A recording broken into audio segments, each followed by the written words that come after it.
خواتین و حضرات، اگر آپ نے ابھی تک ہمارا نیا چینل ناولستان سبسکرائب نہیں کیا تو اسے سبسکرائب کر لیں۔ وہاں ملیں گے آپ کو اسلامی اور تاریخی ناولز۔ چینل کا لنک ڈسکرپشن میں موجود ہے۔ دیکھتے رہیے ناولستان اور اردو داستان۔ پولیس ہیڈ کوارٹر میں فریڈی ینگ اپنے کمرے میں موجود تھا۔ جاوید ملک اس کے سامنے والی کرسی پر بیٹھا تھا۔ دونوں ہی کے چہرے کچھ اترے ہوئے سے تھے اور کمرے کی فضا بوجھل تھی۔ دونوں ہی کچھ دیر سے خاموش تھے۔ آخر ینگ نے ہی یہ سکوت توڑا اور کھنگار کر گلا صاف کرتے ہوئے بولا، مجھے اعتراف ہے کہ میری حکمت عملی کچھ زیادہ کامیاب نہیں رہی اور ہمارے 2 ASI جان سے ہاتھ دھو بیٹھے، لیکن تمہیں یہ بھی ماننا چاہیے کہ انہوں نے میرے احکام پر پوری طرح عمل نہیں کیا۔ میں نے انہیں جو ہدایات دی تھی انہوں نے ان کی اہمیت کو نہیں سمجھا۔ جاوید ملک خاموش رہا۔ ایک لمحے کے توقف کے بعد ینگ نے سلسلہ کلام جوڑا، میں نے ان سے کہا تھا کہ چھپ کر اور اپنی موجودگی کو صحیح معنوں میں خفیہ رکھتے ہوئے راتوں کو چمیلی کے مکان کی نگرانی کریں گے۔ اگر وہ واقعی کسی رات وہاں کسی شخص کو آتے دیکھیں گے تو کم از کم پہلی مرتبہ وہ کوئی قدم نہیں اٹھائیں گے۔ اگر وہ آنے والے شخص کو پہچان بھی لیں گے کہ وہ واقعی سلطانہ ڈاکو ہے، تب بھی وہ اپنے طور پر کچھ نہیں کریں گے۔ وہ صرف مجھے رپورٹ کریں گے اور تصدیق کریں گے کہ چمیلی کے ہاں آنے والا واقعی سلطانہ ڈاکو ہے۔ اس کے بعد اس کی گرفتاری کی حکمت عملی میں خود تیار کروں گا۔ انہوں نے میری اس ہدایت پر عمل نہیں کیا اور سلطانہ کو پہچانتے ہی اس کے سامنے کود پڑے۔ وہ سلطانہ کو پہچانتے ضرور تھے لیکن جانتے نہیں تھے۔ جاوید ملک نے دھیرے سے اس بات میں سر ہلایا اور ہچکچاہٹ امیز سے لہجے میں بولا، ہم نے جن 4 افسروں کو وہاں تعینات کیا تھا ان میں سے 2 زندہ بچ گئے ہیں۔ ان سے میری خاصی تفصیلی بات چیت ہوئی ہے۔ اس سے مجھے کچھ اندازہ ہوا ہے کہ مرنے والے پولیس افسروں نے آپ کی ہدایات کی خلاف ورزی کیوں کی۔ وہ مستبرانہ انداز میں پہلو بدل کر خاموش ہو گیا۔ ینگ منتظر نظروں سے اس کی طرف دیکھ رہا تھا۔ ایک لمحے کی خاموشی کے بعد جاوید بولا، ایک تو زیادہ تر پولیس والوں میں کسی کارنامے کا کریڈٹ لینے کی خواہش زیادہ ہوتی ہے۔ شاید اس خواہش نے انہیں بے قرار کیا۔ انہوں نے سوچا ہو کہ پولیس والے تو اس وقت 4 ہیں اور سلطانہ اکیلا ہے۔ شاید ان کا یہ کارنامہ تاریخی قرار پائے کہ انہوں نے سلطانہ کو زندہ گرفتار یا پھر ہلاک کیا تھا، اور اسی کوشش میں 4 میں سے 2 خود ہلاک ہو گئے۔ ینگ نے متصافانہ سے انداز میں گہری سانس دی۔ ایک اور احساس انہیں یہ بھی ہوا کہ سلطانہ کچھ چوکنا ہو گیا تھا۔ اسے وہاں کسی خطرے کا احساس ہو گیا تھا۔ وہ کچھ بدک سا گیا تھا۔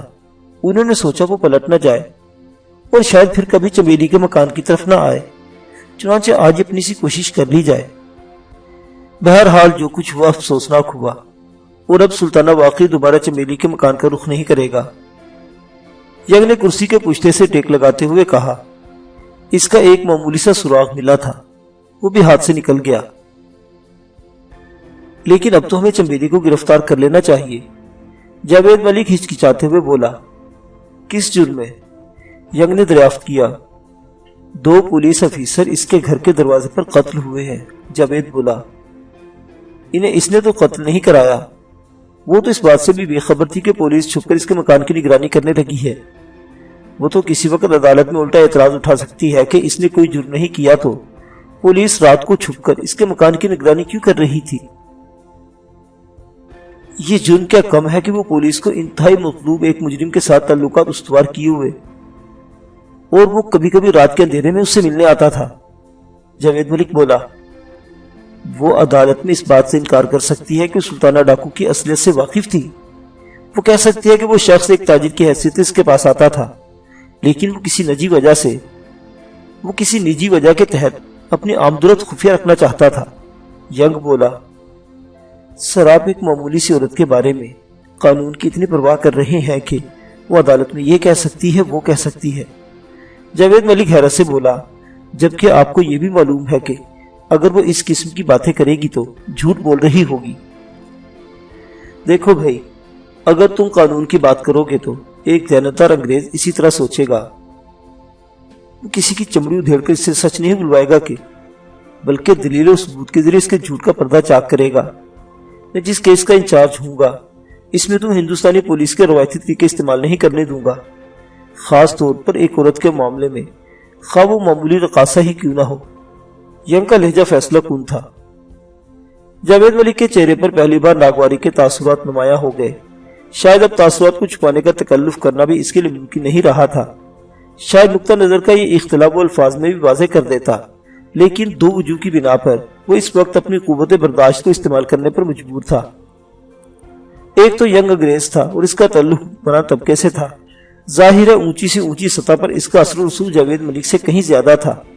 دوسرے وہ پولیس کی ملازمت میں جاوید ملک سے کہیں زیادہ سینئر تھا۔ لیکن سر، وہ بہت جرات سے کام لیتے ہوئے بولا، ہمیں کسی نہ کسی طرح چمبیلی سے تفتیش تو کرنا پڑے گی، ہمیں اپنی سی کوشش تو کرنی پڑے گی۔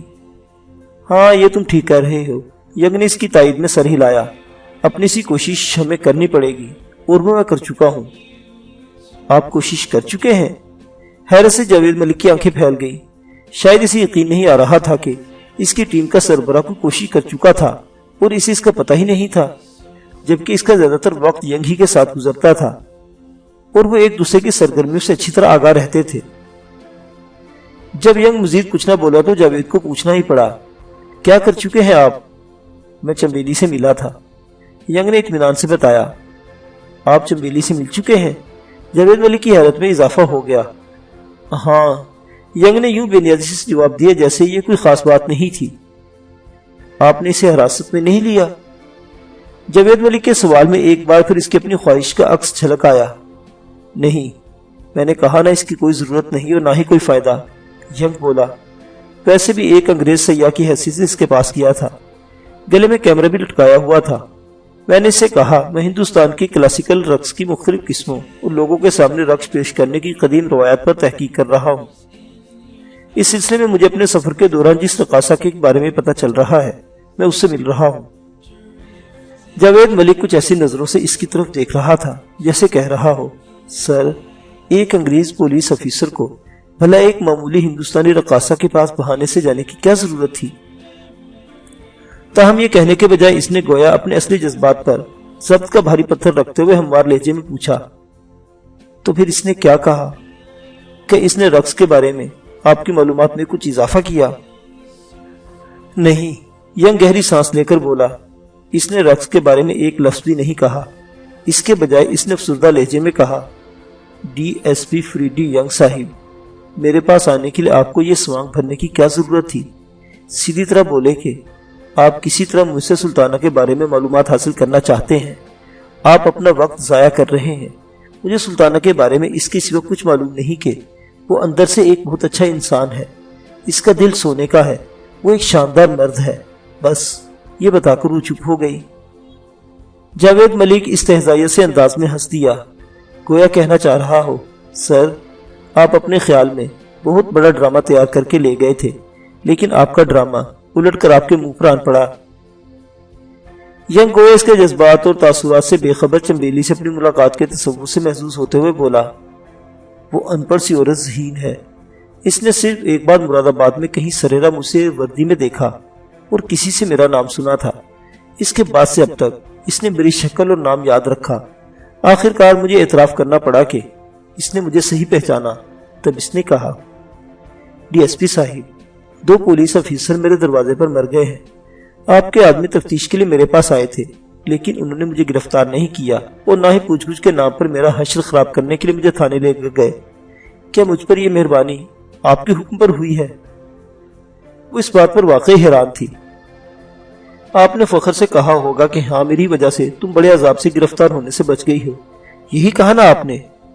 جاوید ملک تنزیہ سے انداز میں کہے بغیر نہ رہ سکا۔ ینگ نے ذرا سخت نظروں سے اس کی طرف دیکھا اور ٹھہرے ٹھہرے لہجے میں بولا، اگر تم مجھے اتنا کم ظرف سمجھ رہے ہو تو تم غلطی پر ہو۔ میں نے اسے کہا تھا اس بات کو جانے دو۔ اگر تمہیں پہلے ہی سے معلوم ہے کہ میں کون ہوں تو میں اپنا اصل مقصد بھی بیان کر دیتا ہوں۔ تم سلطانہ سے میری ایک ملاقات کرا دو۔ آپ سلطانہ سے ملاقات کریں گے؟ جاوید ملک پر ایک بار پھر حیرت کا حملہ ہوا۔ اس میں اتنا حیران ہونے کی کیا بات ہے؟ ینگ کو گویا اس کی حیرت پر حیرت تھی۔ آپ اس ڈاکو سے ملاقات کریں گے جس نے دلی سے نینی تال تک طوفان برپا کیا ہوا ہے، جو 20 لوگوں کو قتل کر چکا ہے، ہزاروں لوگوں کو لوٹ چکا ہے، جو اس وقت پولیس کو ہندوستان کا سب سے زیادہ مطلوب آدمی ہے۔ آپ اس سے ملیں گے؟ جاوید ملک کی حیرت برقرار تھی۔ ہاں، میں کم از کم ایک بار اس سے مل کر بات چیت ضرور کرنا چاہتا ہوں، ہو سکتا ہے ہماری سمجھ میں آ جائے کہ وہ ایسا کیوں بنا۔ ینگ بولا۔ اس سے کیا فائدہ ہوگا؟ جاوید نے جاننا چاہا۔ شاید ہم کچھ ایسی کوشش کر سکیں گے آئندہ ہندوستان میں کوئی دوسرا سلطانہ ڈاکو پیدا نہ ہو، ینگ بولا۔ جاوید ملک چند لمحے خاموش رہا اور پرخیال نظروں سے اس کی طرف دیکھتا رہا، پھر بولا، چنبیلی نے آپ کی فرمائش کے جواب میں کیا کہا؟